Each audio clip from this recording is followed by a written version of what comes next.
The year is 1943. Across the English Channel, the fortress Europe stands bristling with anti-aircraft guns and swarms of enemy fighters. To breach this wall, the United States Army Air Force relies on a machine that has become the backbone of the daylight precision bombing campaign, the Boeing B-17 Flying Fortress. But the story we are about to witness is not a product of a studio backlot. It was filmed in the freezing skies over Germany by men who carried cameras in one hand and machine guns in the other. This is Combat America, a unique document of the war.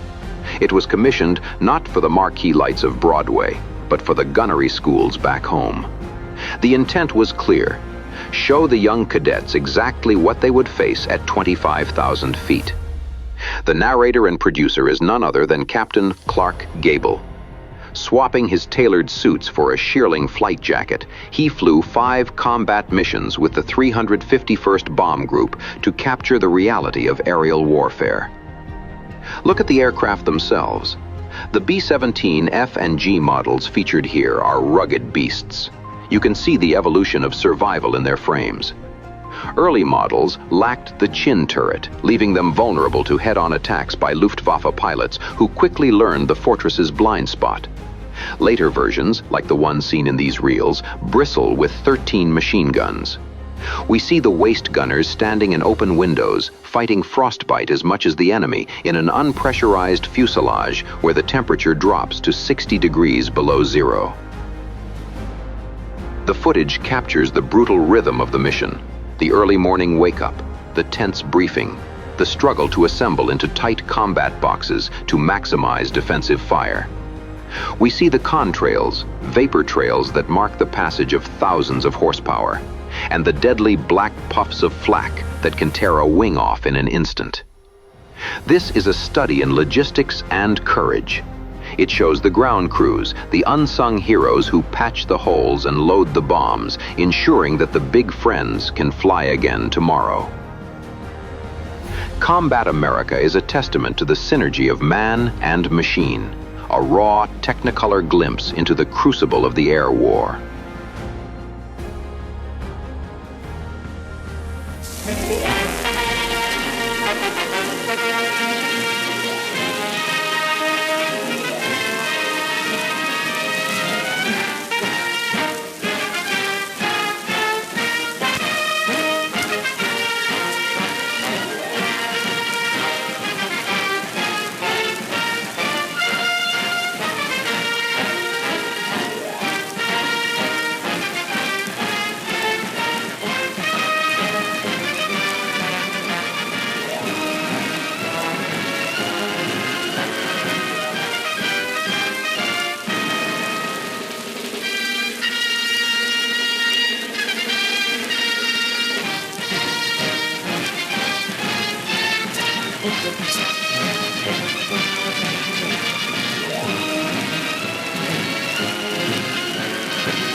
So came that early April morning at an air base in Colorado. 40 flying fortresses line the apron. 4,000 men march out for a final inspection.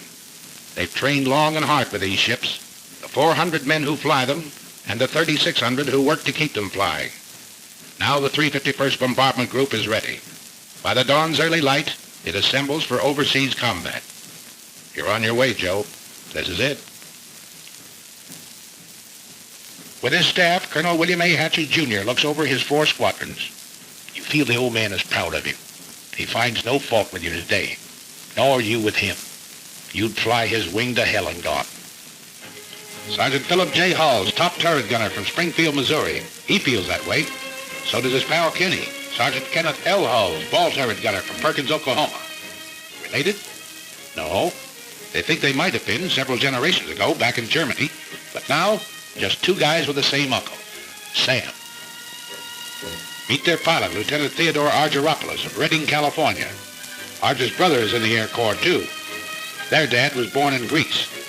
Yes, the Greeks have a word for it: fight. Their bombardier, Lieutenant Daniel F. Stevens of Chicago. He can bat 1,000 with a Norton bomb sight. Sergeant Paul J. Posty, ball turret gunner. His dad came from Italy. Paul was formerly a pastry cook. He's got one brother in the Navy. Another, a Marine, missing in action. Here's Sergeant Tim Touchett, tail gunner from Mariana Lake, New Mexico. On the reservation, they named him Aki. That means boy in Navajo. Uncle Sam's boy, too. A few last-minute instructions, and we're off. The compass points northeast. Take another look down there. That's your part of the earth. Out of that desert, those mountains, those fields has grown the American way of life. What you're fighting for. You remember the Colonel's quiet words? Men, the enemy has asked for it. Let him have it. Seek no quarter, nor give any beyond reason. Be firm, be just, and Godspeed you all. 8.5 hours out of Newfoundland, another sunrise. It's rising out of the red of battle, this sun.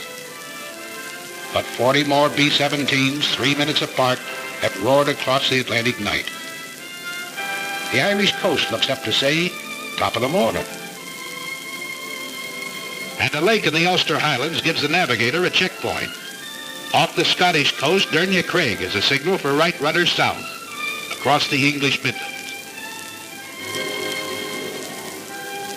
Pilots are impatient with lack of sleep. Head up, boy. Pour on the coal. Let's get there.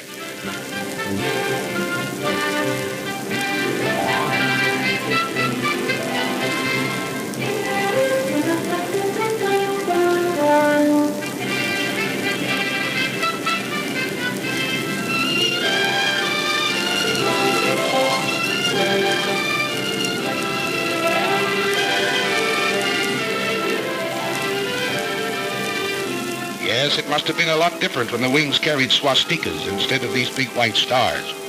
Don't worry, folks. We're dropping nothing today, just our hats in the ring. Hello, Missy. We brought something for you and brother. Chewing gum and chocolate bars. And there's a crate of oranges in the ball turret. Ah, there, Grandpa. We'll be seeing you for a glass of that. There's the base. 400 acres of dispersal areas. The RAF is on hand to welcome us. Set her down, Colonel. Set her down.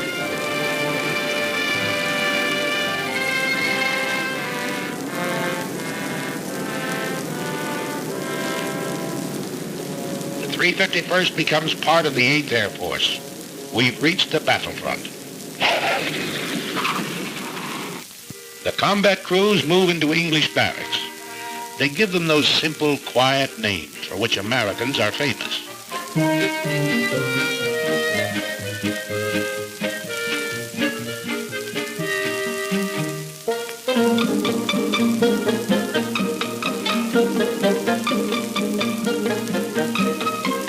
2 weeks later, the ground crews arrive. Hiya, Gus. Great boat trip, huh? Only 7 days and without any escort, too, See any submarines? Oh, 100 of them, huh? Well, I guess you ought to know, Gus. They tell me you was hanging over the rail all the way. Next day, big doings. Class A uniform. Shine those buttons. His Royal Highness the Duke of Gloucester, brother to the King of England, drops in and is greeted by the old man. What's up? Sergeant Major says the RAF is handing over the field to us.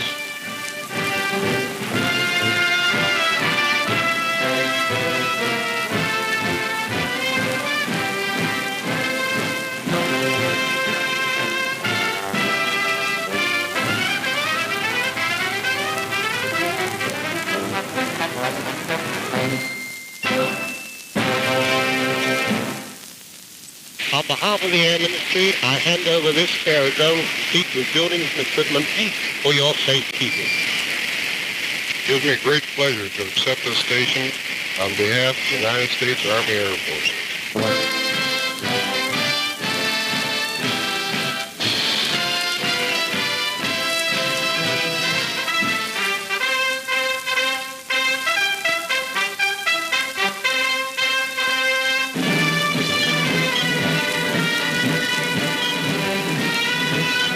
Okay, RAF, if we can fit your boots, We'll walk it straight, brother.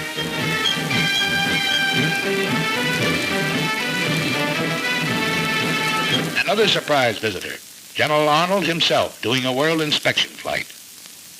He tells you you've got a tough assignment. This is one head man who knows and doesn't kid you. We have the privilege to meet General Aker, Commanding General, 8th Air Force.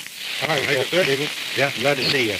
How are you coming to this camera training film of yours? Well, it's a little early to tell yet, sir, but we're turning a camera on everything and everybody. Well, I know what General Arnold had in mind in having you make this gunner a picture. Captain Gable, our gunners are already the best in the business. But if they were only 10% better, it'd cost the Germans another 100 fighters a month. So fire away, gunners. Plenty more practice before that first mission. The sleeve is a forked wolf. Track him. If you don't, he might get you, and you might have to bail out. Over the channel, perhaps. But if you do, a Spitfire of the Air Sea Rescue Service is bound to spot you. A stubborn, tough gang, this outfit. They'll go after you any time, any place. They picked up men 3 miles off the French coast with Heine defense batteries screaming, "No, you don't." Their answer is always, "Sorry, old boy, we will."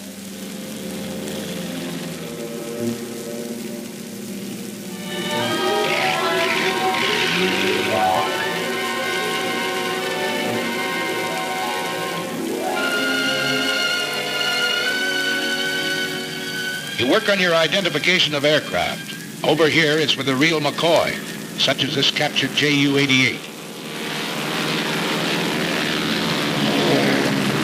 Well, there it is, everything up forward, punched under the nose.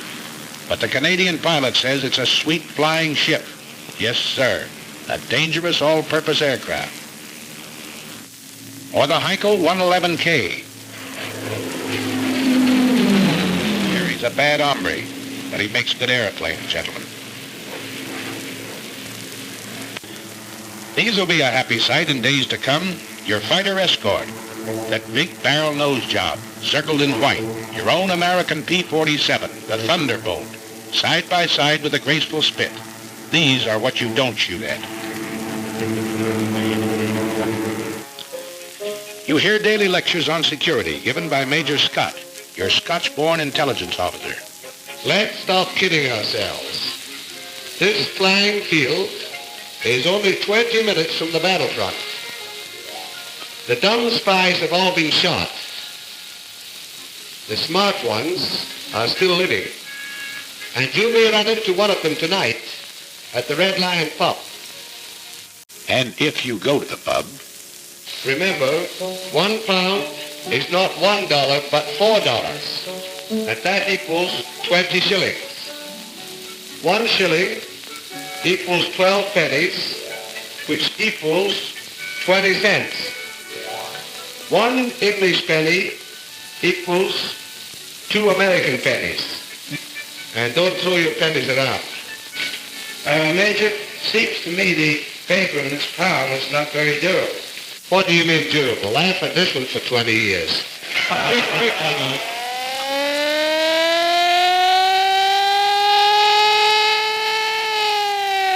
what is it, Fred?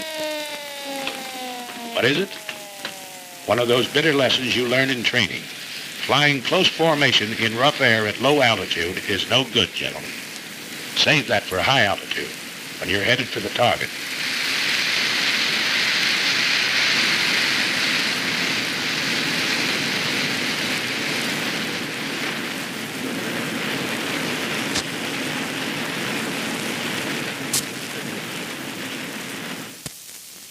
Next morning, we crawl out of the sack to find Britishers on the field again. Big Halifax bombers that had blasted Berlin during the night. Their own field was closed in by weather, so they dropped in on us for breakfast. Say, Percy, how's the yak-yak over there? Rough? Oh, not half bad, ye. Well, cheerio, lads. Thanks for the M&As. So long, Percy, old boy. We'll be finding out for ourselves one of these days.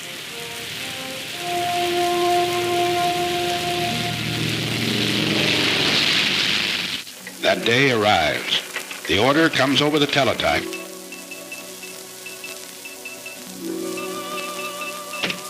communications clerk carries it to Colonel Milton, operations officer. To Colonel Burns, deputy commander. The old man is on the phone.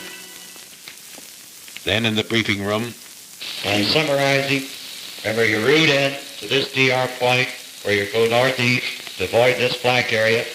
T-47s will escort you to about this point on the way in, and Spit 9s will meet you about here on the way out and escort you all the way home. and now the weather officer. Weather's plenty important. You'll probably have to go over and above the altitude that you're scheduled to fly, 23,000 feet. From the IP to the target, the winds will be very strong tailwinds, and your ground speed should be well about 250, 260 miles an hour. The visibility is good everywhere east of that cold front, and the temperature at the target should be comparatively warm, minus 25 degrees centigrade.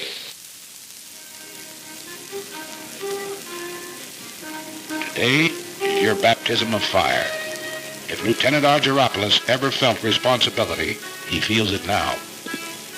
In the armament shop, his crew is picking up their guns. Now remember, fellas, don't let them get too close trying for a sure kill. The main job is to bring these airplanes back. Got plenty of ammunition. Keep them out there at long range. Oh, we know. They've given you an easy hop. Only 3.5 hours in and out. What they call a milk run. But you'll remember this first mission. You don't admit it now. You wouldn't show it for the world. But later you find out everybody else felt the same way you did. Flash order from Wing headquarters. Wing wants 3 more ships added to the high group. 3 more bomb bays have to be loaded. Got to step on it.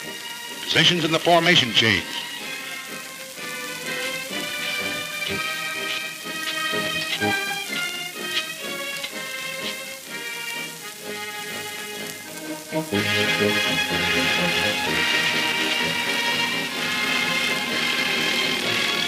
This doesn't concern Sergeants Kenny and Phil Hulls. Gunners think only of smooth working guns and plenty of ammunition. Ammunition's cheap. 6 cents worth of 50 caliber wanged into the cockpit of a Messerschmitt. That's what will bring you home. What did that weatherman say? 30 below over the target? Electrically heated suits. The Air Corps dresses for every occasion. Yes, everything has to be right, brother. Check everything. Every strap tight. Every buckle set. Everything understood. You get into your flak suit. Mighty heavy material, but it wears well, the man says. A thermos of hot coffee. The joker who brings it says it'll help keep you awake. Art straps on his throat mic. Over this intercom system, he'll be able to talk to every man in the ship. And they can talk to him. They'll be talking for keeps today.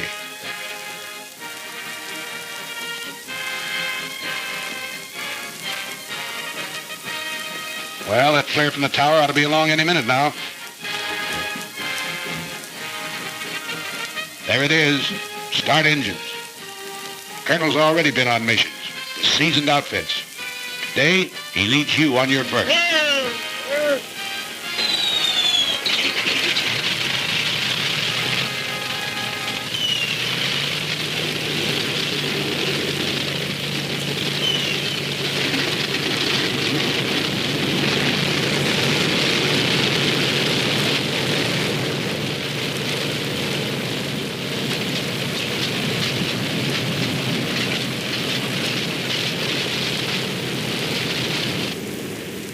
Second flare.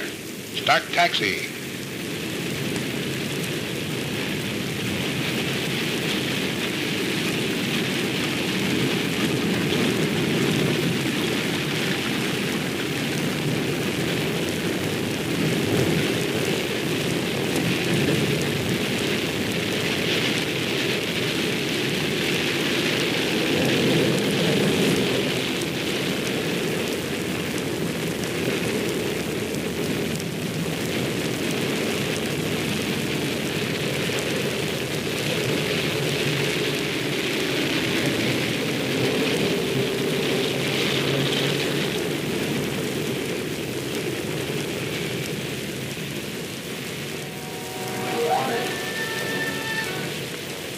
bunch wing to wing at the start of the runway. Easy now, slow. Cut somebody's tail off. Rev her up, but ride those brakes hard, Brett. Roger. You keep your eye on the tower. Take off. The old man leans full on his throttle. At 15-second intervals, you follow.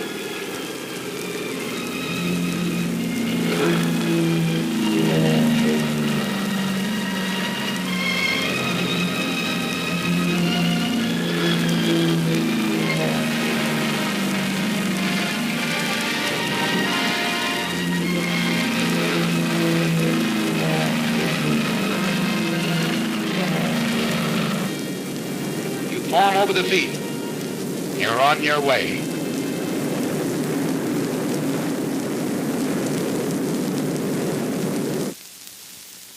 The rest of the outfit sits down to wait.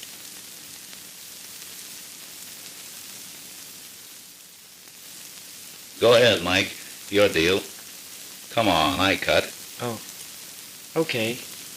What time are they due back, do you know? Scotty said around 5:20. Gosh, I sure hope they all... Hey, how many are you dealing? I'm in. Sorry. We know, Mike. Everybody's sweating them out.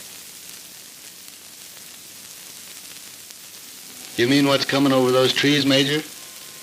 No, that's not them. Just a flock of crows. I was a truck driver on Canal Street, but I never felt like this before. I ride the ambulances. I gotta be casual. You know, carefree and easy, like the doc.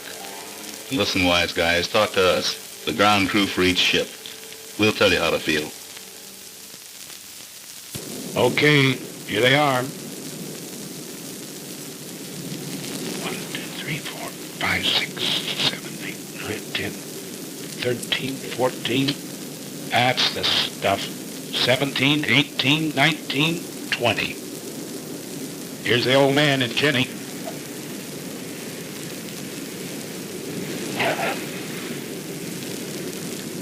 Yeah, that's your ship, Corporal.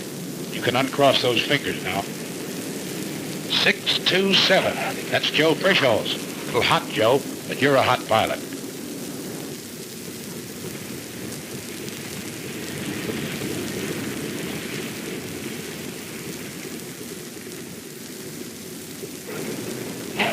Here's Cagle in 742. Chalk him up. Here's old Zip in 879. He's got number 4 prop feather, too. Here's 953 with number 2 out.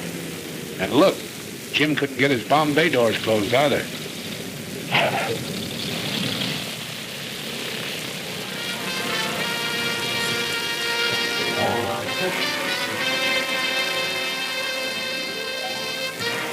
Oh, the old OK sign, huh, Sergeant? Must have laid him right on the nose. Yeah, Oldie said he saw him land right on the MPI. Nice bombing, Steve. That's from me, Pete Provenzali, your navigator. Okay, Phil, chalk up number 1. Nice driving, Captain Arg. You sure know your evasive action. Uh-oh, Harry caught something. 20 millimeter right across his radio. Arge looks at a hole in the horizontal stabilizer. Nothing at all. Hi, Pete.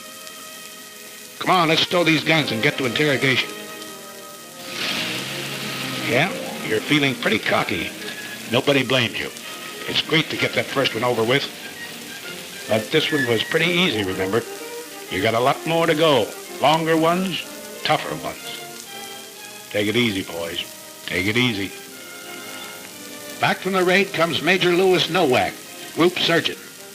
Doc flew this first mission to study the physical reactions of men in combat. He didn't have to go, but that's the kind of a doc he is.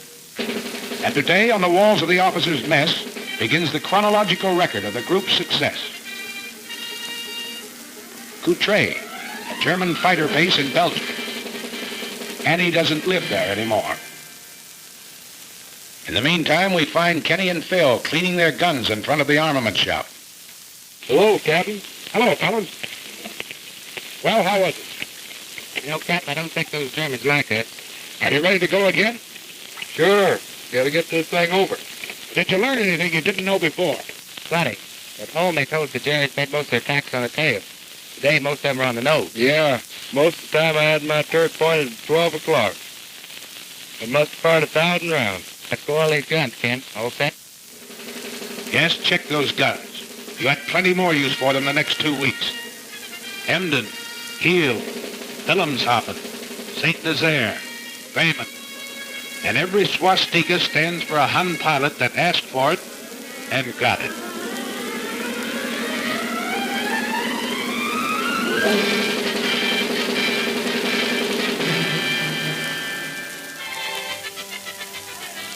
Came days when enemy targets were hidden by weather.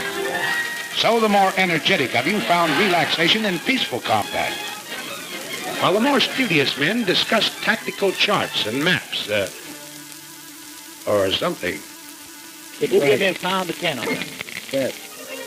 But the more cultured of the group, like Kenny and Phil, went into the nearby villages to visit the quaint old cathedrals, churches and shops in the English countryside surrounding us.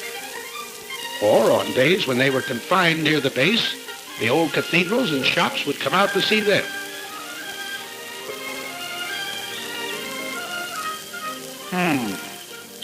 This little shop wants to go home. Meanwhile, back at the kitchen, we find a very unhappy and angry man. Hello, Sergeant Posty. Hello, Captain Gable. What's this? I thought you were a volunteer gunner. I thought so too, sir, but I've been grounded. Oh, your pants stuck up on you, huh? Yes, sir. They found I was chef at the Brown Derby in Hollywood, and now they have me in the mess making a cake tonight for the officers' party. Nothing you can do about getting back into combat? I don't think so, Captain. Well, Sergeant, remember this. There are two kinds of cake. One of them's good, and the other one, I'll be seeing. But gals or parties, you're still fighting a war. And you're getting mighty good at it. Nobody knows it better than the sucker who started it, little Adolf. Well, Sergeant Posting, back into combat, huh? Yes, sir. How'd you manage? Well, sir, you know what you said. There are two kinds of cake. So Posty's back in the air with you. You're blowing factories and power plants 1,000 feet in the air. Okay, how about you, Winchester? We'll have a little excitement. Why not? I have a little present here for you. What's that, flak? Came in the side of the radio room and hit the buckle on my parachute. Fell on the floor. Who had this plane? Phil. What time was that?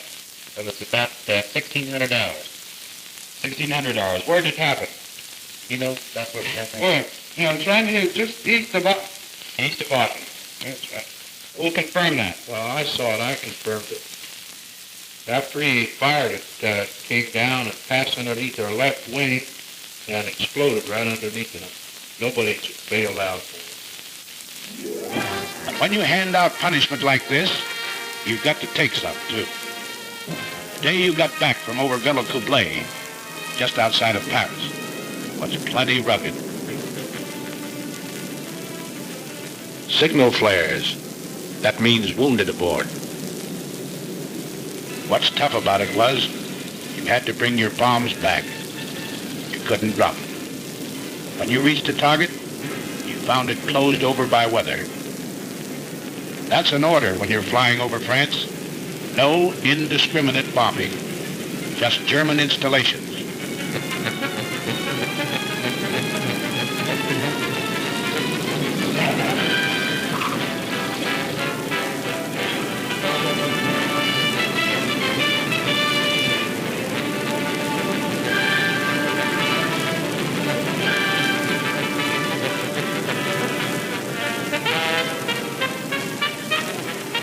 Colonel Milton, who led the raid, is a tired, sick guy this day, and nobody blames him.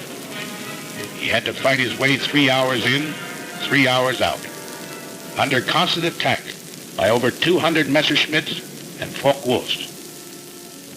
He lost men, he lost ships, and couldn't strike his blow. That's rough. Here's Peter Provenzale. Remember him? Archer's navigator? Today he got a 20 millimeter through the leg.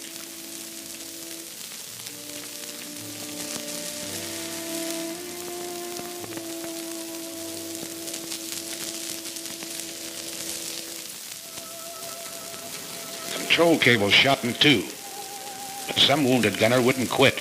He tied them together.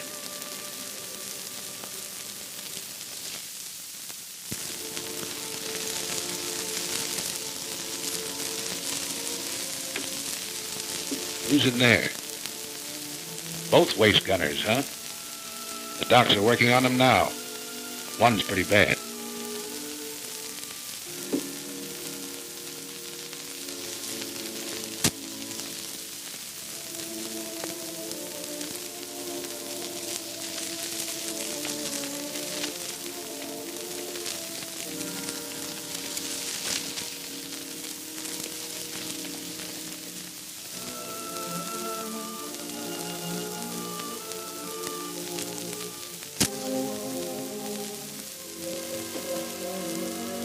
Bulletproof glass. Well, Sergeant, guess you live right.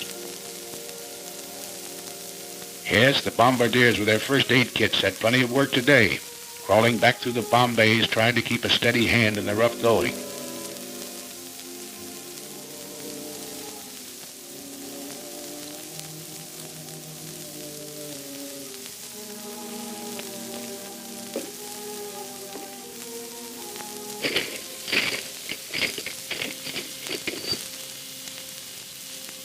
Many of your pals left you that day.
Break it up, you guys. There's another loading. But if you happen to catch one in the wrong place, they've got a pretty nice repair shop. Ever see a sergeant flip a tulip in a lieutenant's face? Well, you just did.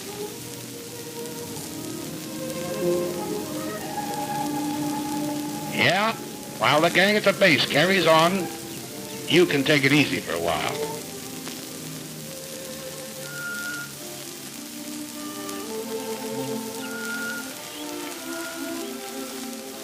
How's it fighting, Sarge? Nice fat pipe, hmm? This one's been stretched a little. We drop in on Lieutenant Bob Wallace to see how he's doing. How you feeling? Great. I'll be out of here in a couple of weeks. Oh, Miss O'Neill, it's Captain Gable. How do you do, Captain Gable? How do you do, Miss O'Neill? Well, I never got a chance to ask you. Tell me just what happened when you got hit. Well, we'd left the target and we were on our way home. We got to the post and we had our guns stowed away. A couple of FWs snuck up on us and gave us a good burst. Oh, I see. You had your guns stowed away, huh? That's right. That's a little early, wasn't it? It certainly was. It's not a very good idea to relax over here until you get back to your own base. Is that right? That's right. Well, go ahead. Then what happened? Well, after I got hit, I climbed down out of the pilot's compartment and got the top turret gunner to help me down into bomb bay. He gave me some first aid, put a tourniquet on my leg, and took a good job of it. Well, that's fine. I guess you think it's a good idea for these combat crews to have first aid training then, is that right? I sure do. Yeah. Say, Wally, what do you think of the B-17s? Your instruments, your guns, and all the rest of the equipment they're giving you to fight this war with? The best equipment in the world. That's good. Say, I hear you got your Purple Heart, too. Oh, yes, Colonel Kendall was in the other day and gave it to me. I was more nervous than when those FWs were diving on us. Well, outside of that, are they treating you all right around here? Did you hear that, Miss O'Neill? Wally's doing okay. Back at the base, they repair your ships, too. The busiest legs in the outfit belong to Major Ace Aiken, the S-4. This airplane's got to fly in the morning. Don't be ready. Well, Major, I don't know, sir. Well, let's have no ceremony. Let's get the fans turning. Keep the fans turning. The slogan of the ground crew. They work hard, these boys. They work 90 hours straight without sleep. But your ship is their baby, and she's got to fly. And if you need to repair a few thoughts, Sunday's always a nice day for it, if there's no raid scheduled.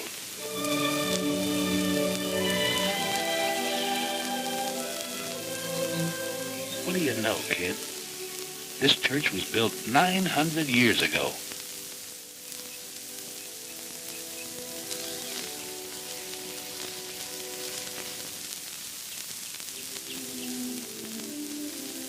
Over at the hospital, Father O'Connor celebrates the Mass.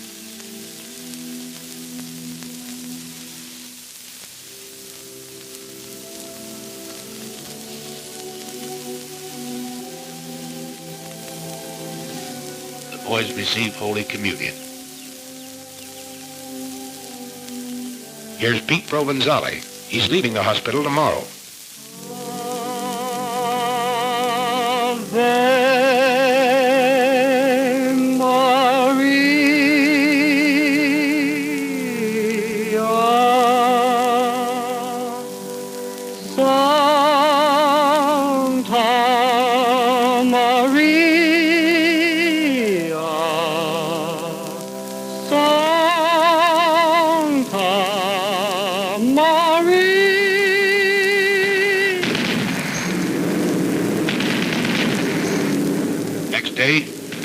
Back to work.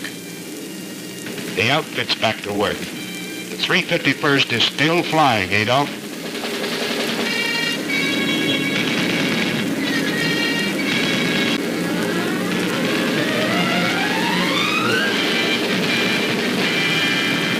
Agent orders. General orders number 93. Headquarters 8th Bomber Command. 11th July, 1943. You can't get out of it, you know. They pin medals on you for this sort of work. It's not so much a thrill for you, the big kick it will hand the folks back home.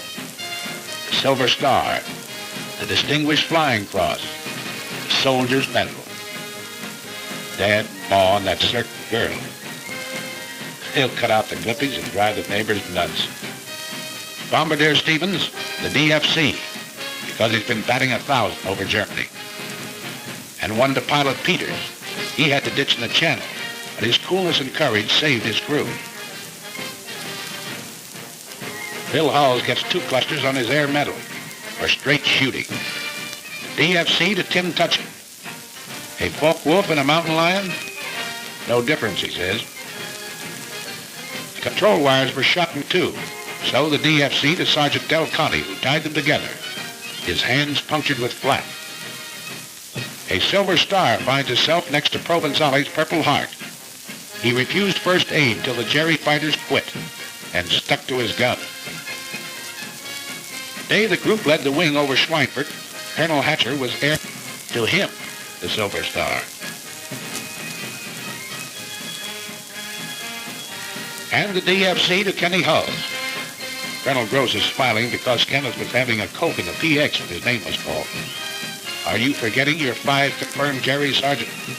We're not. And they don't forget you when you're a little battle-weary and need a rest. At a very gay seaside community, a world-famous resort hotel has been converted for your pleasure by the Red Cross. A great place here. Sleep, eat, or what have you. Hey!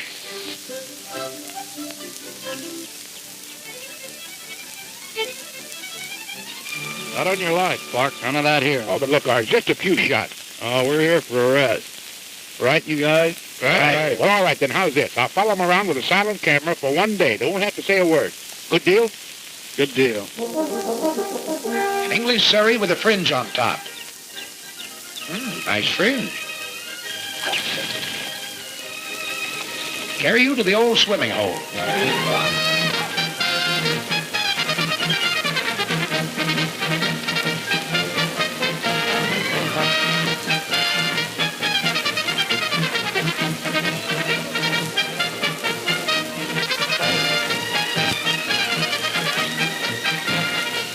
Let down your flaps. Slide in.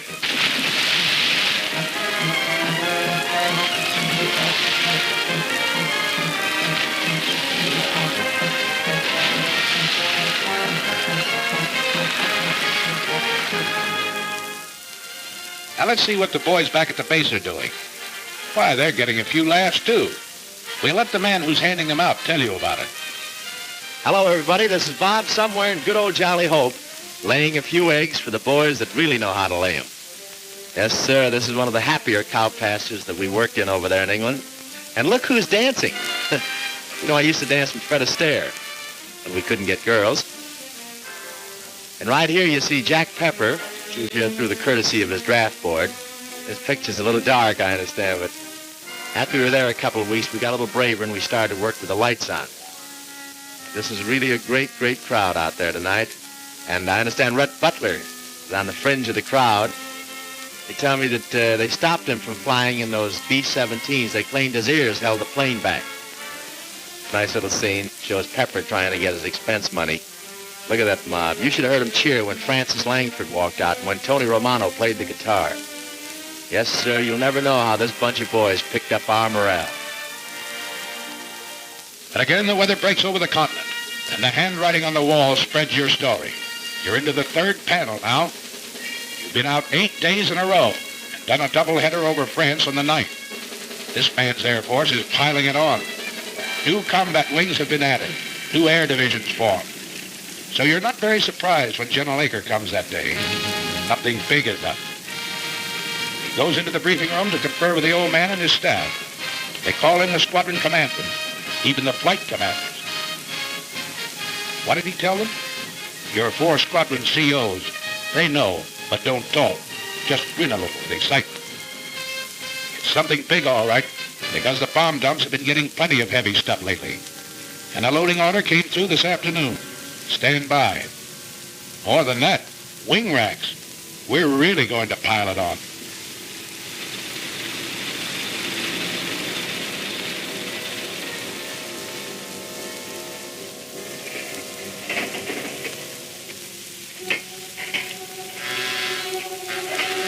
That night, as always, when you know a real dilly is coming up, you're a little restless. Out in the dispersals, you hear them winding up those engines.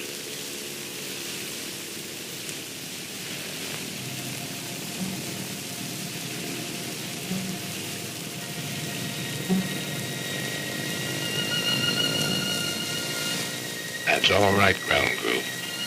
Make 'em sing. Make 'em sing good.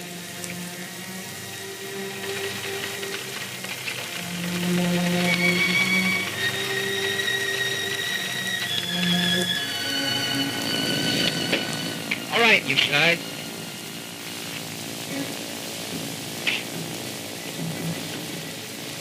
Breakfast at 3, briefing at 4.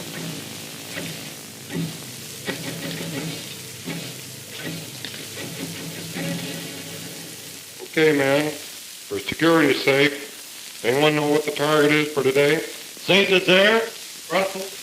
Huh. Oh, we'll see. All right, sir.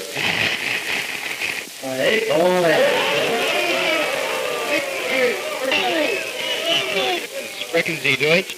This is the longest penetration for this group. We've got an A+ target over here. We've got to get it.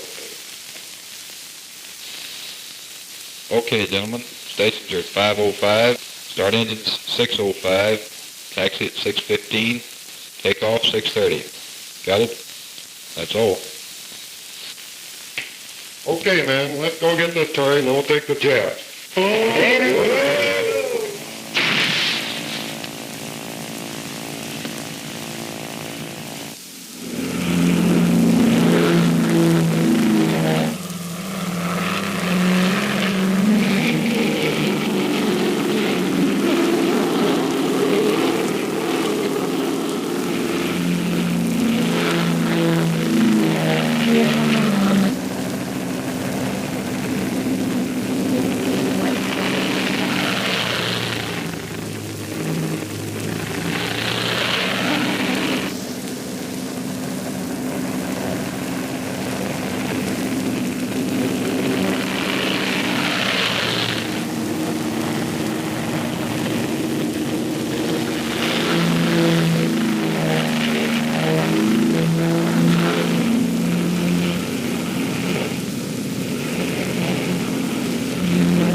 Feet. Go on oxygen. Check in your station.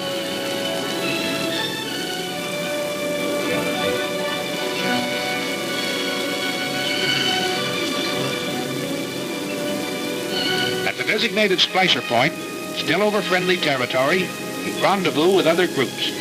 Your combat wing banks into position. Then wing after wing, as far as the eye can believe, the attack forms. It heads for its assigned targets 500 miles away. Up until this moment, your fighter escort is still on the ground, guarding its limited fuel capacity. Now flight control gives a signal to the Thunderbolts. They climb upstairs to overtake you.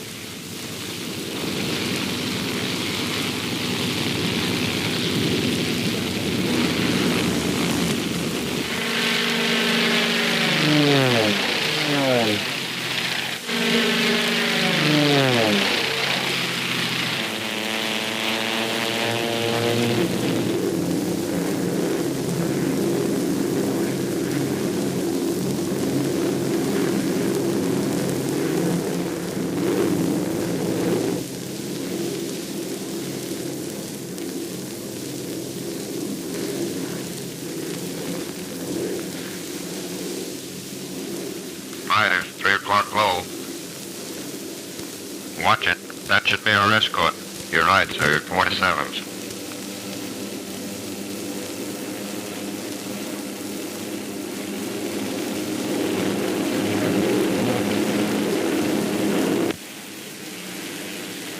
Pilot to crew. Pilot to crew. Over enemy coast. On the ball, you guys.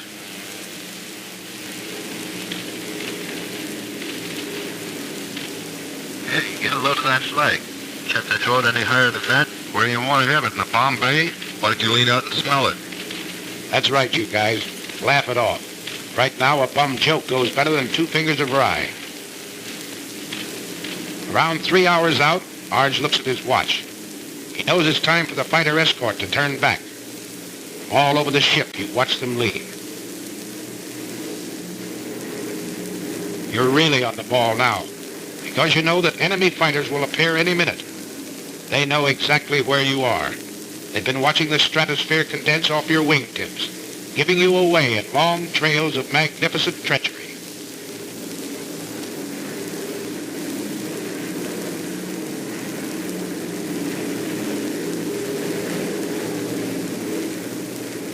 Okay, here they are. 9 o'clock high, enemy fighters. Same thing at 3 o'clock. Yes, at least those vapor trails work both ways. Arch watches the enemy formations as they parallel your course. Seems obvious. They're staying out of range, going out ahead to turn in for a frontal attack high. All turrets swing about to help guard the rear. Top turrets hunt the sky above in all directions.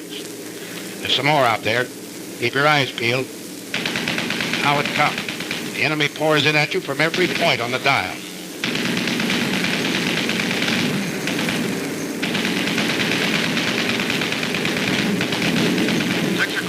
Level. 2 more. 5. Watch it.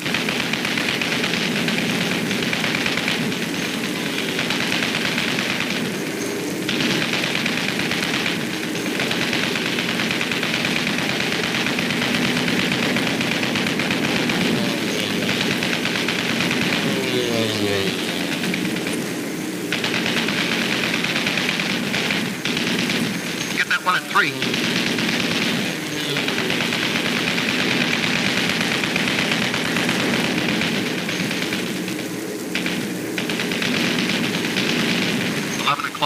High.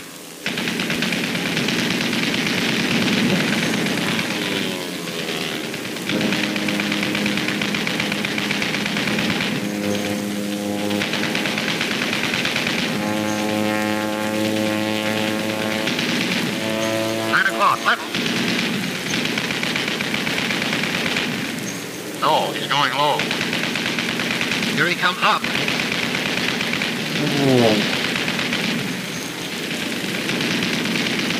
Got the colonel's wingman, smoking on number 4.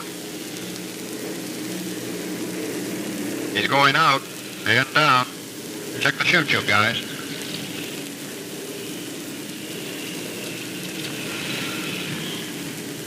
One shoot out of the tail. 2 out of the waist. There's another 2 points out of the nose. That's 2 more. Pilot the tail. Pilot the tail. Let me know how they're doing back there. Roger. Fighter, 6 o'clock. Coming through.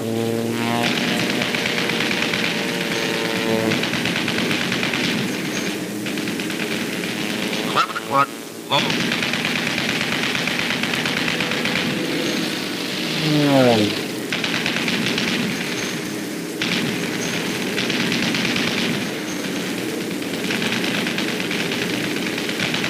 Five o'clock. 5.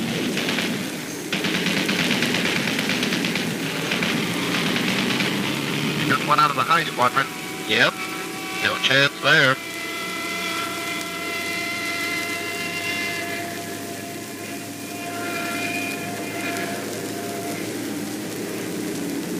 Two 190s. High. Somebody got one of them on the button. That jury pilot fell out. He's not walking away from it.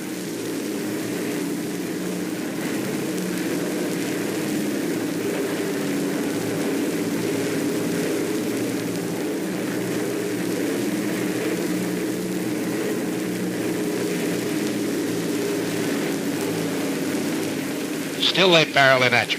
A little short on heart. Plenty long on guts, this enemy.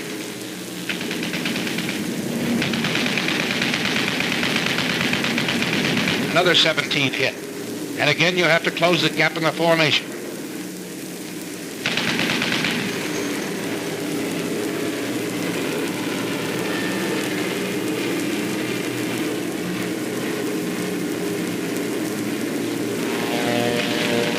And again they come.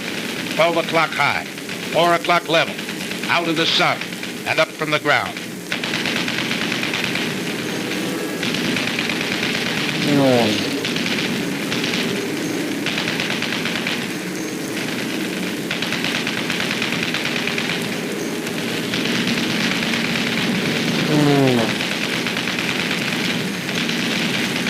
No more coming through. 5 o'clock.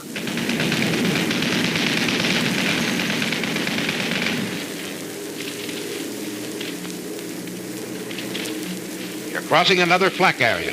It's heavier this time, so black and thick you can almost hear it, and it's more effective.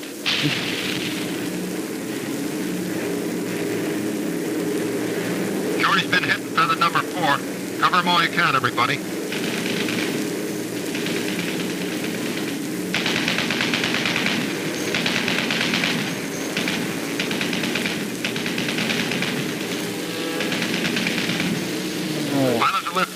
Pilot's left waist.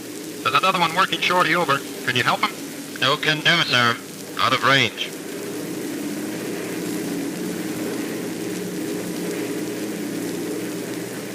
Beginning of smoke screens announces the approach to the target area.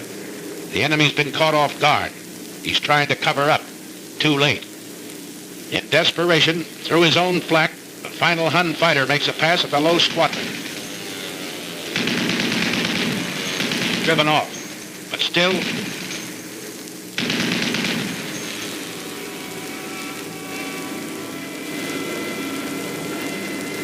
a fighter or flak get that ship? Flak, I think.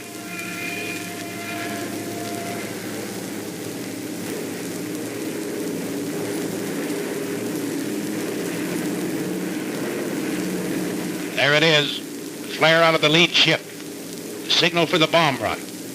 This is your attack. All right, Steve. We're on the IP. She's yours. I got her.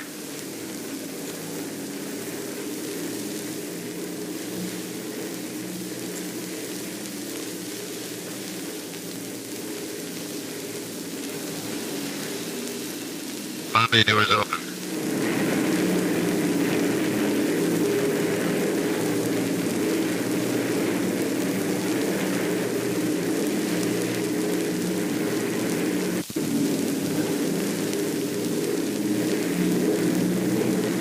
Make a good run now, Steve. I'm on it. Yes, make it count, bombardiers. They build these ships around you. Bombs away.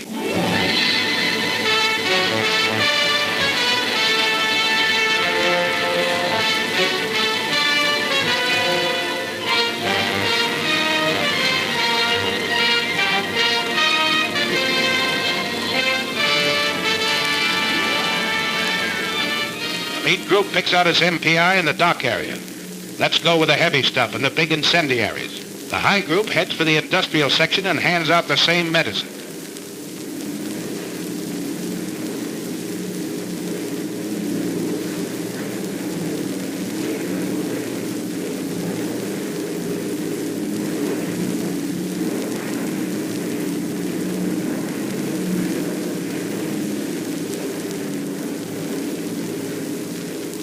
The low group turns for the adjacent airdrome. It blasts the field, the hangars, and repair shops with hundreds of deadly anti-personnel bombs.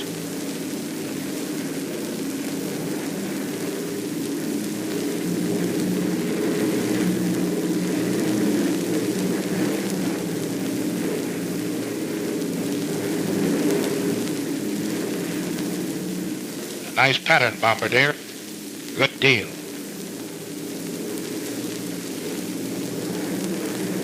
You can't hear what's going on down there, 5 miles below you. But marshalling yards and chemical tanks, ships and warehouses, spare engines and ball bearing factories are disintegrating in molten chaos.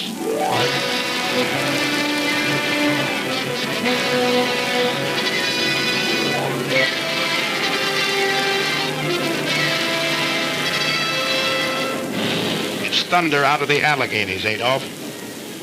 You said Americans were soft and decadent?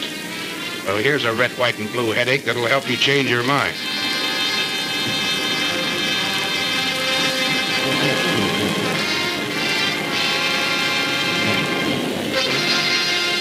As the bomb bay doors close, you take a last look at the target area. The smoke from its burning debris rises 16,000 feet into the air.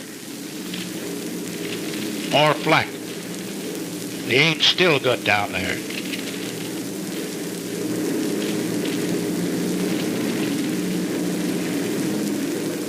How about this trip home? Is it going to be rough? Pilot to crew. Pilot to crew. Well, you guys, we're over an hour out. They haven't come back at us yet. Looks like we're lucky this trip. Enemy fighters, 11 o'clock high.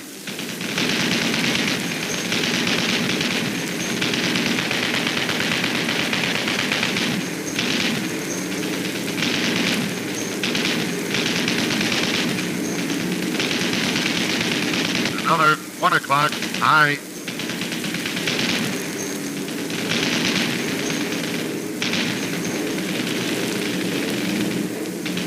Coming level to 3.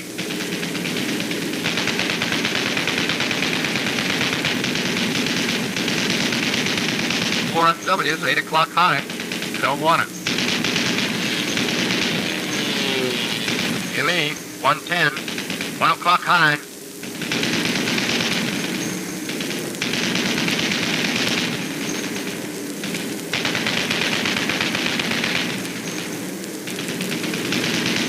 Me at 2 o'clock.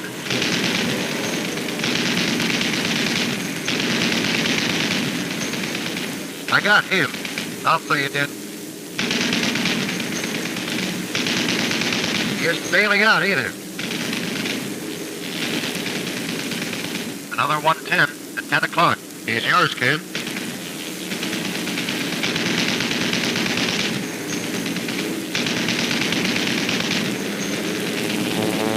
There he goes. He's a pigeon. Naval commanders throw their pilots at the formation with suicide orders. That's what they get. Formation is tighter than ever. You're not sparing ammunition. You're knocking them down like mallets. One more.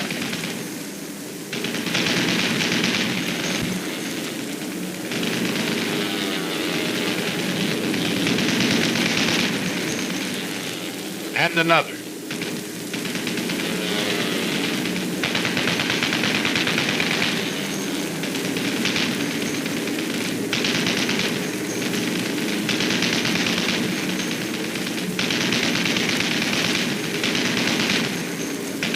He's through.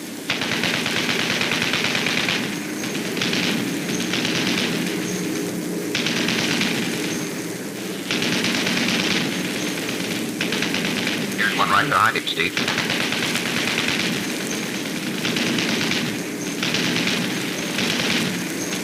Another. 2 in a row for the boys up forward.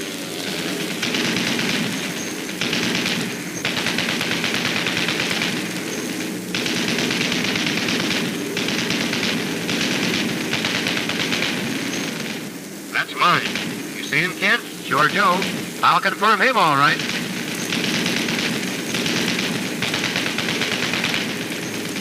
Get this 110. Pull her up, Art. Pull her up.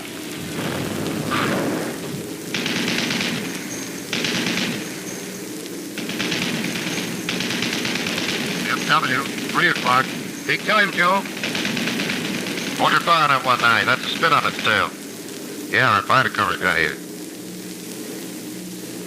Ah, poor spit. Gee! I tail it, Terry. It's over the dick, pal. Look at that spit ride him down. For you, sweetheart. Good night, sweetheart. Till we meet tomorrow. Good night, sweetheart. Sleep well by this sorrow.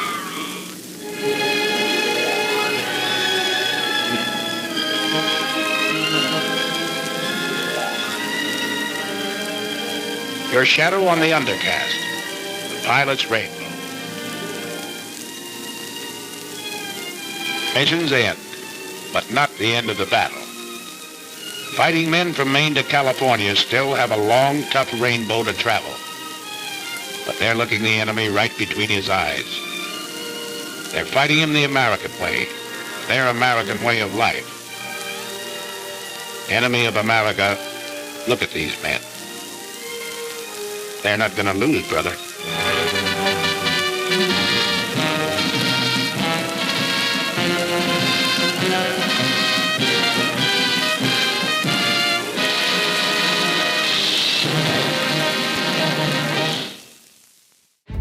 Here's an unfortunate accident, 2 of our planes. You are watching extraordinary World War II color footage filmed or edited by Jack Lieb before and during D-Day. This is unlike anything you've seen. Using his personal 16mm Kodachrome camera, Lieb gives us a unique, intimate perspective. His journey takes the viewer from the D-Day preparations in England through the liberation of Paris and eventually into Germany. Along the way, he documented the lives of ordinary people in France, interspersed with glimpses of celebrities like Ernest Hemingway. Here we see some pictures made by automatic cameras that were installed in the fighter planes, because when a pilot reported that he had shot down an enemy plane, he wasn't given credit unless his pictures proved that the plane was shot down. And these automatic cameras would operate in conjunction with his machine guns. And if you look closely, you'll see the pilot jump out of the plane in the shot. But you notice too that a lot of these planes are still carrying the extra fuel tanks that they were carrying underneath the wing. And whenever the bullets hit that tank, the plane would explode, as you will see here. But when you saw shots like this, you know that the pilot never got back. Of course, these heavy guns caused terrific concussion, and it was difficult to hold a handheld camera that long. One of the first things that the Americans did was to build an airstrip in the St. Mary Glees area, not far from the coast. And they used a strip that was supported by metal wire to keep the planes from sinking into the ground. And they were using it also as a place to take off from with 500-pound bombs under each wing. But the strip was so rough that frequently the bombs would break loose, and even though they were armed, they had to be disarmed and taken off the runway.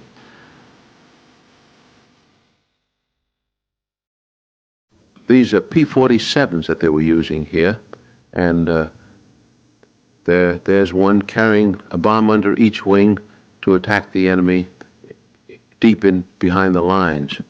You notice these two planes taking off at once, raising considerable dust, but managing to get off a very short runway. Here you notice a plane, you notice the buckle under the wheels. This sometimes caused the mesh wire to break and come up and hit the plane's propeller, causing it to crash before it left the ground.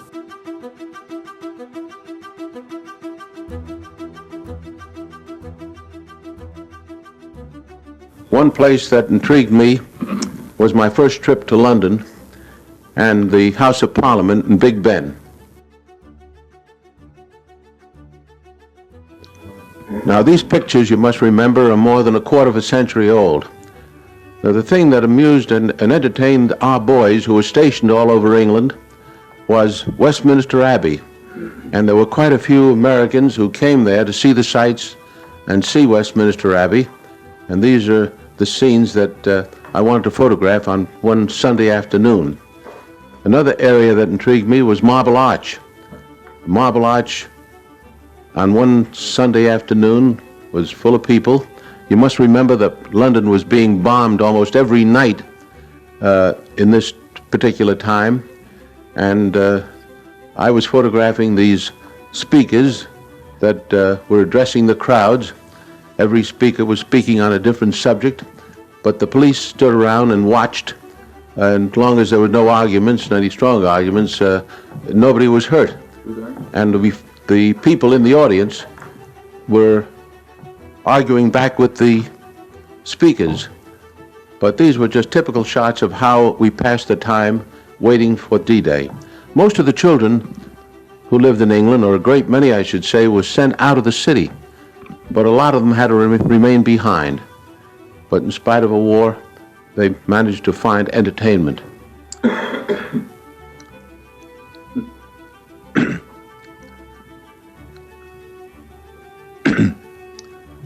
I was rather surprised to see these children drinking out of community drinking cups that were changed to the fountain. And I'd like to make candid shots of these children so they didn't notice me, but every once in a while they did. But this youngster is taking a cool drink on a beautiful Sunday afternoon. And we discovered that the St. Paul's Cathedral had been hit several times, but not badly damaged. And of course, one of the other attractions was Buckingham Palace and the gates, which were protected by British troops, not in the bearskin hats which they wore in peacetime, but in full war uniforms. And this is the way they paraded up and down. They weren't performing for the camera, but they were actually doing their duty. But you notice the barrage balloons in the background. London had barrage balloons all over the area. And it was said that if it wasn't for the barrage balloons, with all the equipment that was being brought into the country, that the islands would sink into the sea, but the barrage balloons, they said, was holding it up. You must remember, too, that Food was pretty scarce in London at this time, and it was being brought in whatever way they could and being unloaded. But it isn't often you get a bright day like this in the spring in London, and this was an opportunity to show what the soldiers were doing while they were waiting for the invasion. This is Fleet Street. Discovered this Irish policeman guarding the street, and we saw considerable damage in the area. But soon, we were down on the south coast of England, where we met some of the other correspondents who were scheduled to cross the channel with us. And you'll probably recognize some of the old-timers who covered the war in that particular time. I was given a shovel to defend myself, and it proved to be a valuable instrument. And here we see Larry LeSueur of CBS. Larry LeSueur was covering the war for CBS, and so was Wertenbecker on the left, Jack Thompson of the Chicago Tribune, Ernie Pyle here, and this is a close-up of Jack Thompson, and this is O'Reilly, Larry O'Reilly of the Associated Press. This is Wertenbecker, and we're saying our farewells because we were expected to meet again in Paris.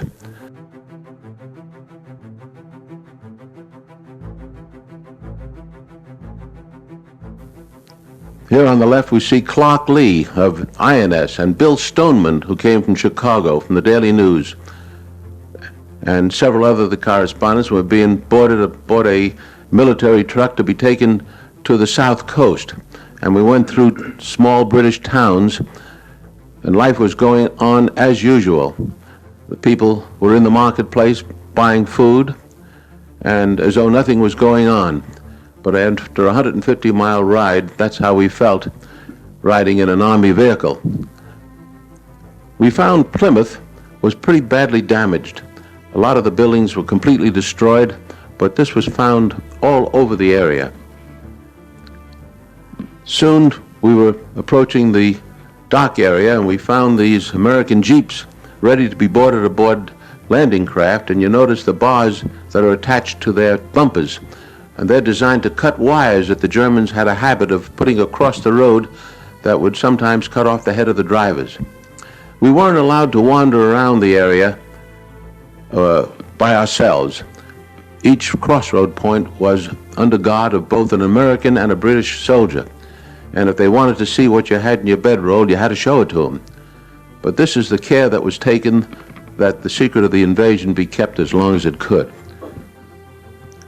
These are the two men, Wes Carroll of the OWI and Pete Carroll and Wes Haynes, rather, who were with me, and we went aboard an LCI number 5. Pete Carroll here came from Boston, and he was a photographer for the Associated Press. And we tried to keep our mind off what was coming, and we knew it was going to be a short time before we would be on board. We had our first taste of K-rations, which didn't taste bad if you were hungry. And we also were able to see the beautiful countryside in that area. And these are the sort of shots I wanted to bring home to show my family and friends.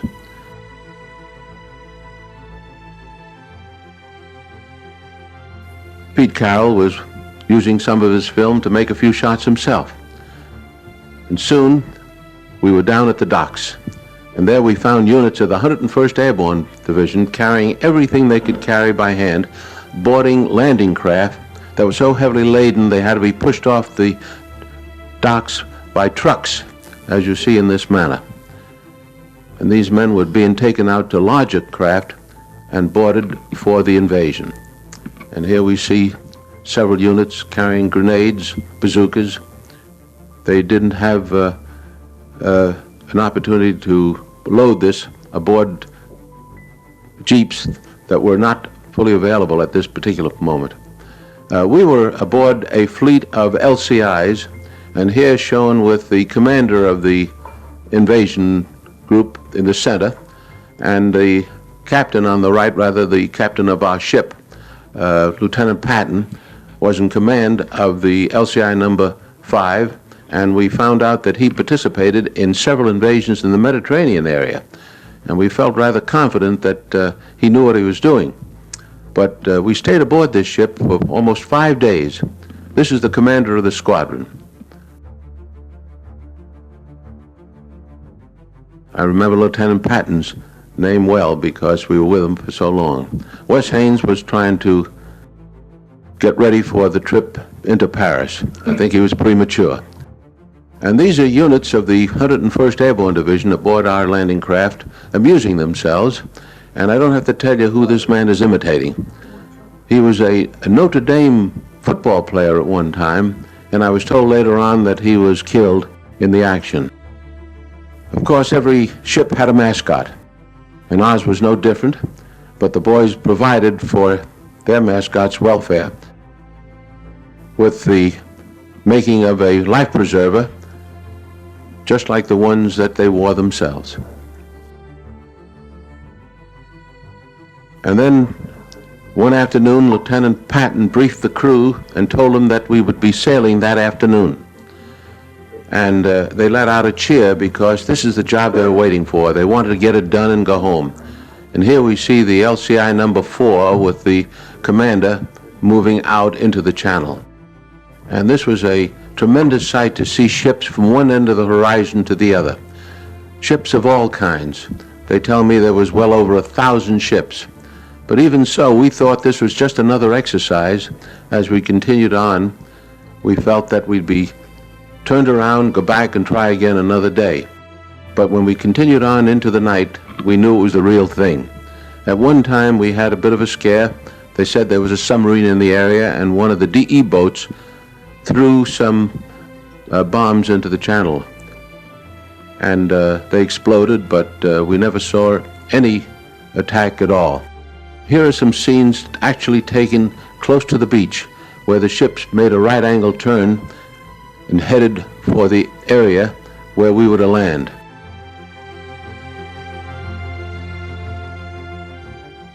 That is a DE boat in the distance. And of course, we were on the alert for any kind of attack, even airplane attacks. Fortunately, our Air Force did their job well, and at no time did I know of a German attack, except after we had landed, 2 planes attempted to strafe the beach, and I happened to be in the area. Now, these are some scenes that I took with my camera that was reduced to 16 millimeter. This particular scene of these men going ashore was taken by an automatic camera aboard a British landing craft, and they were the first men to land. The reason it was taken by an automatic camera was because they wanted to have a record of what happened should the landing fail. At least they might have a record if they were able to recover the film of what happened and how to avoid it if they had to try another attack. But here are some scenes landing on the Utah beach, and this is the way we went ashore.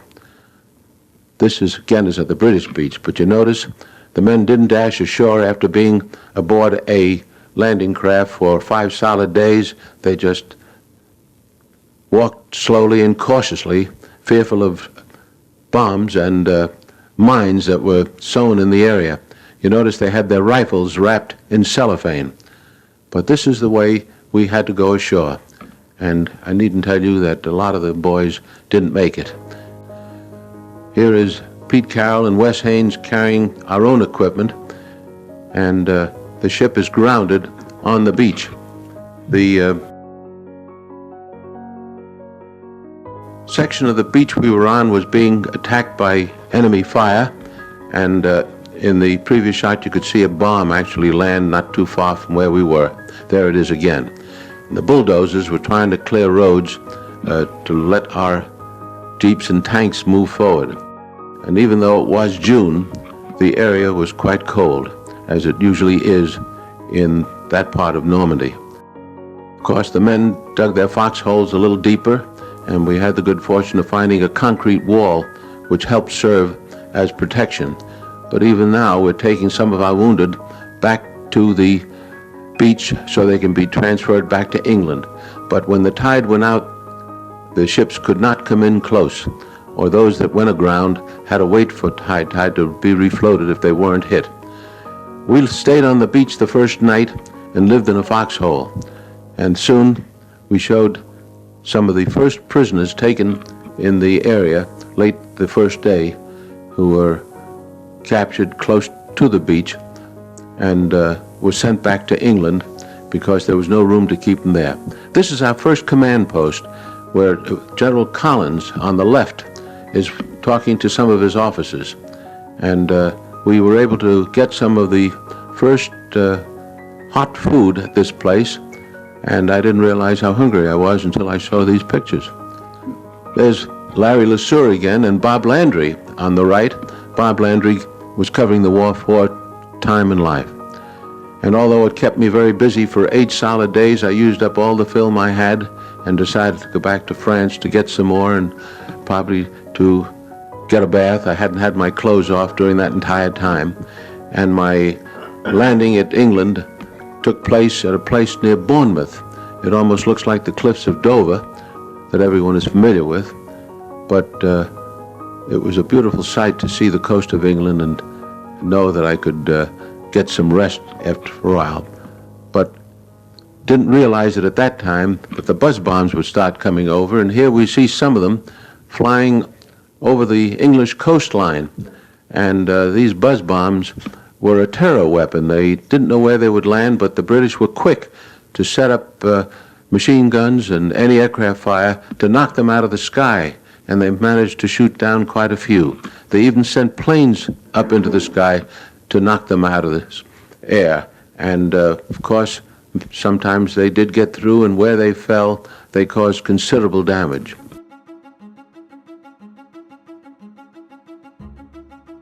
But you must have missed that pretty good shooting. There's one actually coming down, and it landed in the London area, and wherever they landed, they caused considerable damage. My second crossing of the Channel was made on an LST, and this time with units of the 3rd Armor Division that was sorely needed because they were bringing over more tanks and vehicles to carry us in the direction of Cherbourg because we needed a port badly. The LST was manned by a British crew. That's the captain in the British uniform.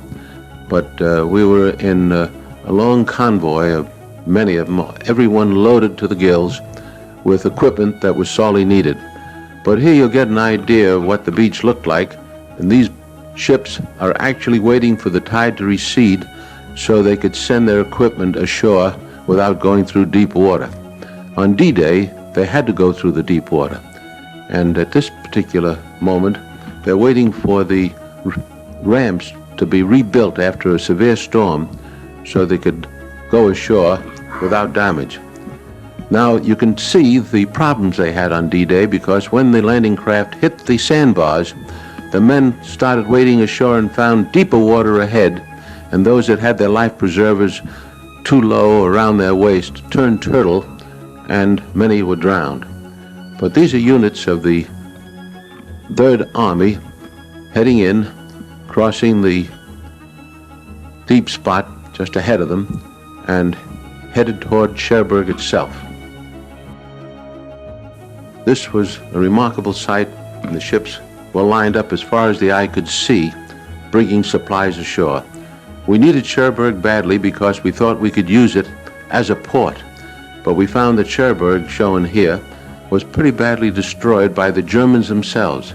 They destroyed the docks, which we thought we could use, and it took them, if I recall, almost 2 months before we could bring a ship in. They set up mines and destroyed the famous Cherbourg docks where the transatlantic liners used to land.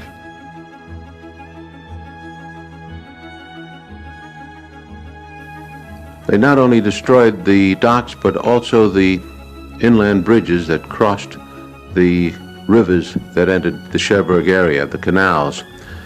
This is one of them was destroyed by the Germans. Soon the French people came back into the city and gave us a warm welcome. And soon we found the prisoners, and I think they took something like 16 or 18,000 men out of the Cherbourg area, and they're still holding their personal belongings, marching toward the beaches because they had to be transported to England and some eventually to the States to be held in prisoner of war camps. And even at this time, those that could talk to us or would talk to us said we'd be pushed back into the channel in less than a week. Of course, at every headquarters area, we found that the Germans had a picture of Herr Hitler, and our boys are using it as a pinboard. But the Americans had a way of amusing themselves. Now here is the first official ceremony held in France when General Collins on the right presented the tricolor flag made out of parachute cloth, seen here, to the mayor of Cherbourg, who was holding the microphone. And our boys of the 7th Corps were given clean uniforms for the occasion. And soon the people that came back to Cherbourg after the fighting stopped came to visit with us and talk to us. Here we see Ernie Pyle in the center again and talking to the colonel of the Signal Corps. And this is Bert Brandt, who we saw earlier shooting for AP. Cecil Carnes and John McGlinchey. And here is, oh gosh, 25 years has done a lot to my memory. But the troops began to move in the opposite direction to attack the enemy on the St. Lo line. And we were passing through the city of Valognes, and of course it was completely destroyed. I was there several times since the war, and it's been rebuilt beautifully. But the Germans tried to make a stand here, and wherever they did try to make a stand, we had to knock them out, and in so doing, destroyed the city. A little later on, I had an opportunity to see the construction that was built by slave labor. And all along the beach, especially in the Normandy area, as well as other areas, they built these triangles. Many of them had mines attached to them so that if a boat touched them, they would explode. And I was told after taking this walk that I should be very careful not to step where the ground is soft. This is a church in Barfleur. That was a pretty little town that the Germans evacuated because the commander liked the city so much, the little town so much, that he didn't want to see it destroyed, and just actually withdrew rather than let it be destroyed. It was a little fishing village, and I had the good fortune of coming back several times because the hotel was still intact and serving very excellent French food. A little further down the coast, we found these fortifications built by slave labor, and even these metal fences just to keep us from landing in the area. And these heavy fortifications that were many feet thick, and these correspondents were looking it over. In some areas, the Germans saw to it that they were destroyed, blowing them up so that we couldn't use them against them if they tried to take them back.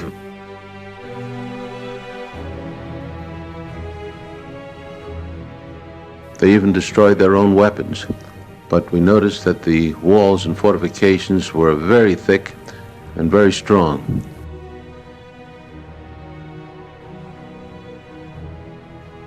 The area was taken over by the Navy, and there was an observation post right on the end. This was near a town called Granville, and there is the lighthouse at the point that sort of separated Normandy from Brittany. And that's the observation post the Germans used, and it's under the command of our naval officers to use as an observation post. Soon we brought in some of our big armament, and they were set up in a field and firing at German positions. But even though the guns were firing, the French people were bringing in the crops as though nothing was happening. This surprised me, and I couldn't help but wanting to make a picture of it. Of course, these heavy guns caused terrific concussion, and it was difficult to hold a handheld camera that long. One of the first things that the Americans did was to build an airstrip in the St. Mary Glees area, not far from the coast. And they used a strip that was supported by metal wire to keep the planes from sinking into the ground. And they were using it also as a place to take off from with 500-pound bombs under each wing. But the strip was so rough that frequently the bombs would break loose, and even though they were armed they had to be disarmed and taken off the runway.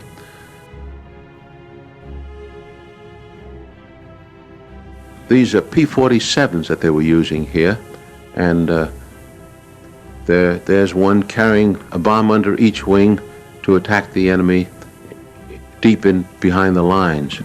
You notice these two planes taking off at once, raising considerable dust, but managing to get off a very short runway. Here you notice a plane, you notice the buckle under the wheels. This sometimes caused the mesh wire to break and come up and hit the plane's propeller, causing it to crash before it left the ground. And here's an unfortunate accident, two of our planes.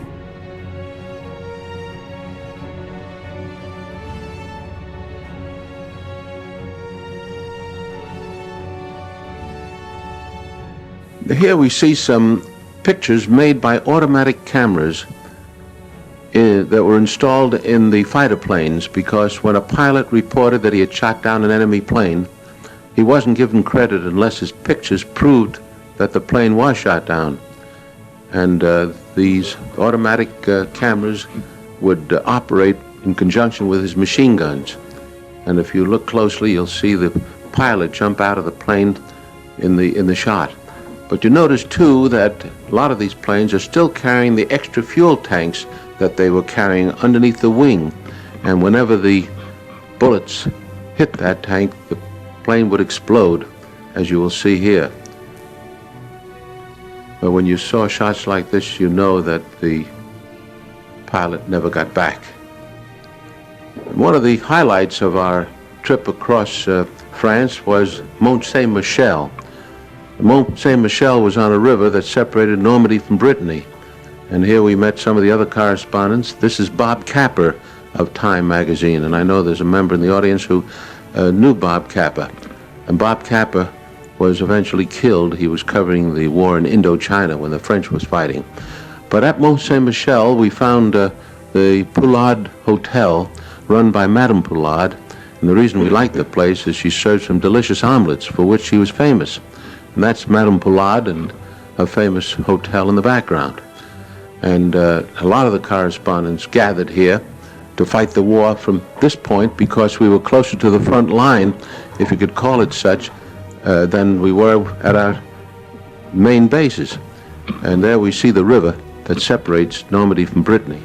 This is a beautiful little island, and the building at the top is a monastery that was still intact. It was not destroyed at all. And here are some of our GIs looking over the sights of the monastery, being shown around by a woman guide.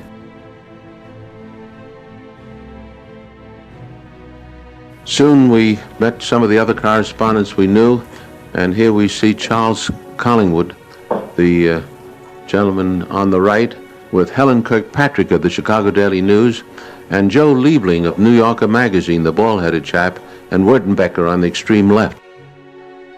Liebling wrote many stories for New Yorker magazine, and he died not many years ago. This is Charles Collingwood and Helen Kirkpatrick of the Chicago Daily News. This is Ernest Hemingway. Hemingway was covering for Collier's magazine, and we met him at Mont Saint-Michel. Here he is seen talking with Bill Walton, who incidentally became a fast friend of President Kennedy. And these are just moments that we could take a little time out to rest. There's Helen Kirkpatrick, and the man in the center in this picture is Bill Stringer, and he was killed trying to get into Paris. One of the things that correspondents tried to do was to get into Paris before anyone else, and he was hit by an 88 shell. But this is just a moment of relaxation. We had a few, and of course, these are the shots I wanted to bring home to the family and friends. But the little island was very quaint, and it was a very old place, but it was fortified in several ways. We discovered that the beaches in the area, especially when the tide was out, would be high and dry, and they put those sticks in the sand to keep our planes from landing. We found a little family of 3 brothers, and even tall blonde one is a boy, I found out later, because their grandmother is taking care of them. Their parents, I was told, were killed at the Battle of St. Lo.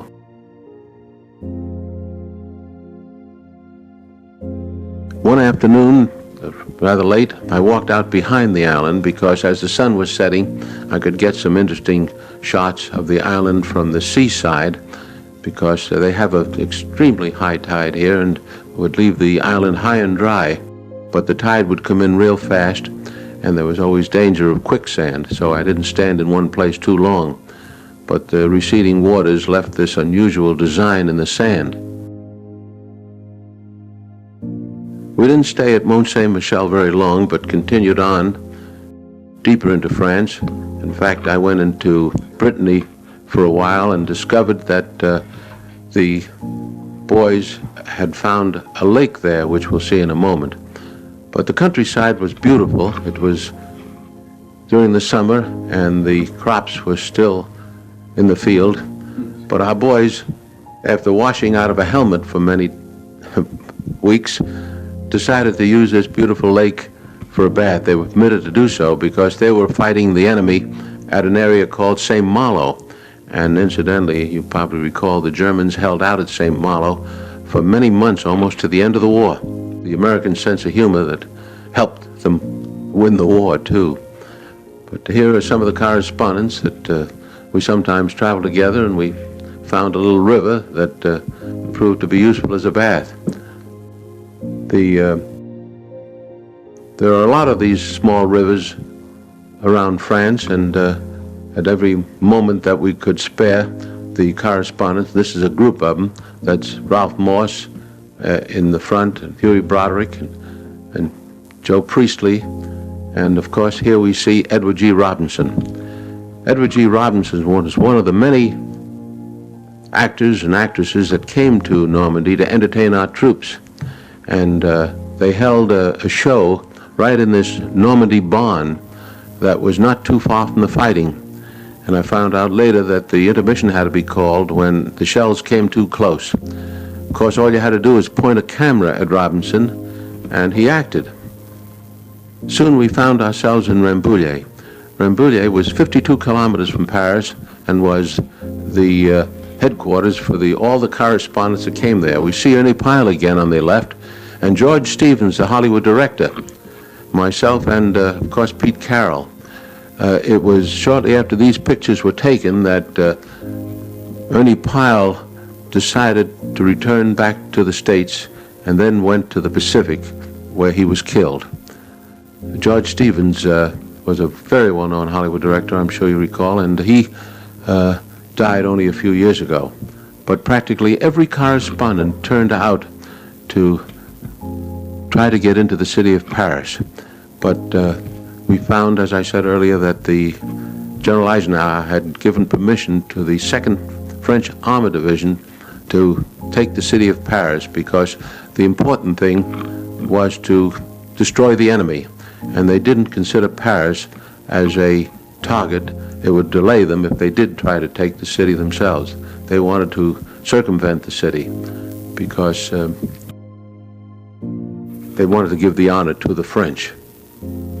General Leclerc was in command of the 2nd Armored Division, and he refused to let the correspondents accompany his force to get into the city, simply because he didn't want any shots made until he had the city secure. We were glad to see Paris because it was a city of great beauty, and we were amazed at the way the people turned out. And these are some of the shots taken on the first day of liberation. I just didn't nearly get enough of these shots because there was too much to do. And soon General de Gaulle came into the city and paraded down the Champs-Élysées. And here he is taking the salute and receiving some flowers from a French girl. It must be remembered that de Gaulle was not well known at this time, and very few people could listen to the radio reports that told about his work in England prior to crossing the Channel. But soon he became very popular. It seemed as though everybody in Paris turned out to see de Gaulle. And he was marching down the Champs-Élysées at this point, and it was a tremendous sight to see. Later in the day, our own troops paraded down the avenue, and this was something that made us all proud. And here's de Gaulle parading, and suddenly firing opened up from forces that were left behind, and they thought from the FFE and some of the fascists that were still in the city trying to panic the people. But if you stuck your head out a window, you were bound to lose it. And this went on continuously for several hours. In fact, I was in the middle of this thing, and these are shots that I took of people lying flat on the ground. They'd get under our car. We couldn't move the car while they were trying to get the people to stop shooting by raising white flags.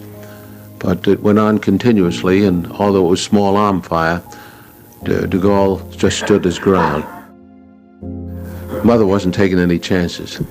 But this is the way the streets of Paris looked on the day of liberation. They did catch some of these people who were responsible for the shooting. At least they told us that.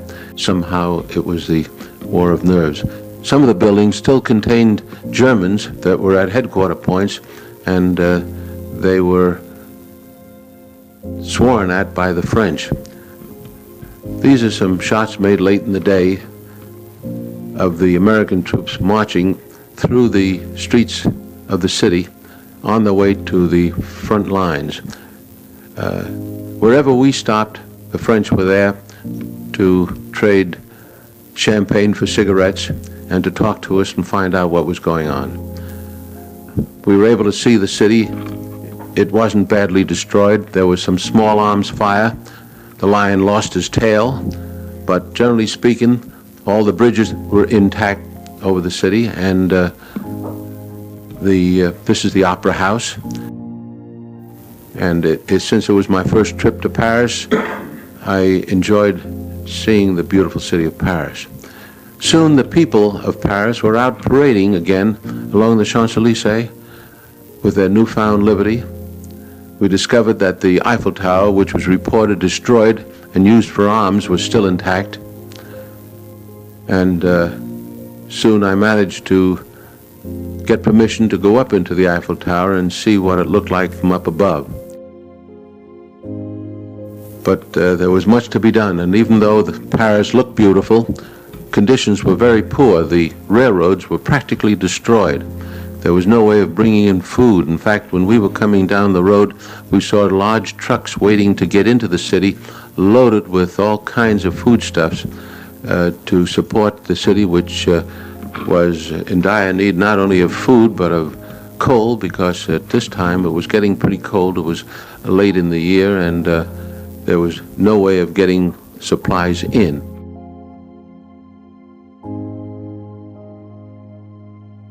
These are scenes from the Eiffel Tower showing the Seine and the buildings close to the Eiffel Tower. We see some troops parading through the streets. But we had to move on, and soon I had to leave Paris and found myself in the countryside beyond Paris and went into Belgium, where I managed to get into Brussels. These are some scenes of the Auteuil racetrack, which we found was open shortly after the liberation. This surprised everyone, but they made them close the track after a few days of meeting. But one of the things that did surprise everyone is how well dressed the French women were, and they had a way of using whatever they had to make themselves look really attractive. And I understand this annoyed some of the other Allied countries very much, to think that they could get by like that.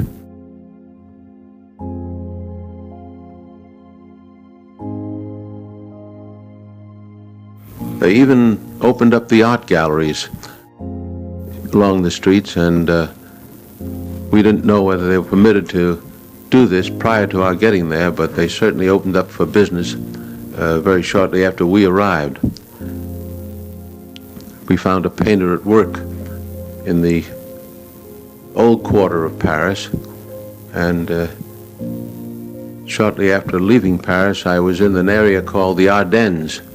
And the reason I took some of these shots of the countryside, because the weather was turning cold and the trees were turning their fall colors.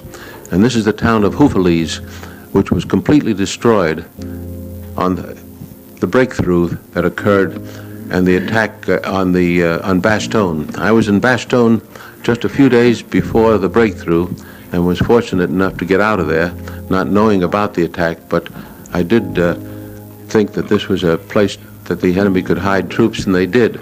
That's General Collins again, talking to General Morris Rose, who was in command of the 3rd Armor Division. This is General Rose on the left. General Rose was killed in Cologne. It was an unfortunate happening because they thought they had the place protected, but there were some enemy troops in the area, and he was shot. These are units of the 3rd Armor Division that were fighting the enemy, and we managed to get some shots of them as they were being entertained by German children. We had a tremendous reception all the way across France, but when we got to Germany, the reception was not there. All the homes in the German area had white flags in front of them as an indication, of course, of surrender. And the children here were actually on their way to school, and children everywhere look cute, and they're holding their ears because our guns are firing not far away, and they were just trying to avoid the noise. We found the Siegfried Line, as it was called, or the Dragon's Teeth, which were built again by slave labor, I'm told, and they were not a fortification against our tanks because our bulldozers took dirt and pushed it over the top of them and rode right over the top.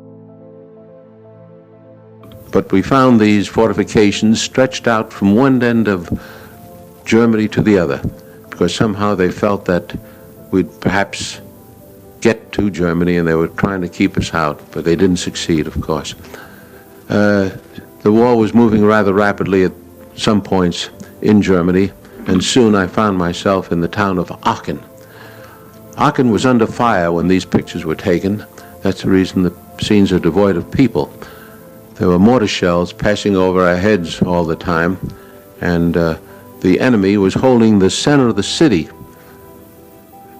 as we were making these shots, and we were just wondering how long the battle would take, and we discovered that the troops were just down behind that mold or that wreckage in the distance, and soon we discovered that these reserves were just a block or two behind the front line, and they were waiting to be called in.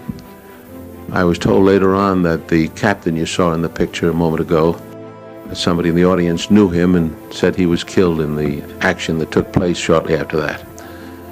Well, after Aachen, I was invited to fly home, and this is something I was glad to be able to do, because here we see some of the cemeteries that were built on the Normandy beaches, above the beaches, and these are scenes of Berlin showing the tremendous damage that occurred in the city. The bombings were intense, and very little of Berlin was left standing. It shows that wars don't seem to prove very much, except to destroy property and kill people. And we sometimes think that maybe one day we'll learn how to avoid wars, and perhaps we've made wars so deadly that we'll have to avoid them in the long run to stay alive. Soon I was able to photograph some of the events when General Eisenhower came back to the States and was greeted in Kansas City. These shots were made with a telephoto lens at quite a distance. Then I was able to visit the collection of some of the weapons the Germans used just after the invasion. This is the V-2 rocket that followed the V-1s. The V-1s were a terror weapon, and the V-2s were certainly the same, but that was the first time they used rockets, and they were able to shoot them great distances. The V-1s, and I heard many of them come overhead, were like a motorcycle engine, and whenever the motor stopped, it would cause the bomb to drop.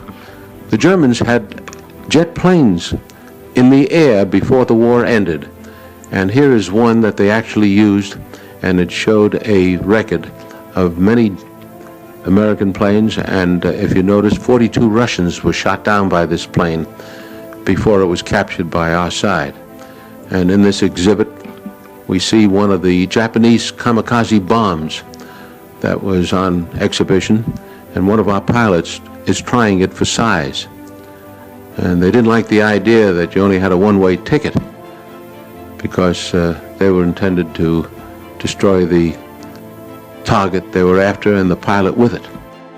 This plane, I was told, was built by the enemy to bomb New York, and it could fly the ocean and back, and they appropriately named it Alles Kaputt. Here we see some shots of what I call what the next war might look like, and this is the explosion of the atomic bomb in New Mexico. And I always like to feel when I show these pictures that perhaps it'll remind people that we ought to remember what World War II was like, and that World War III would be much worse. But I like to say that, repeat what one scientist aptly put it when he said, the atomic bomb is here to stay. The question is, are we? And that brings us to the end of our film, and thank you very much.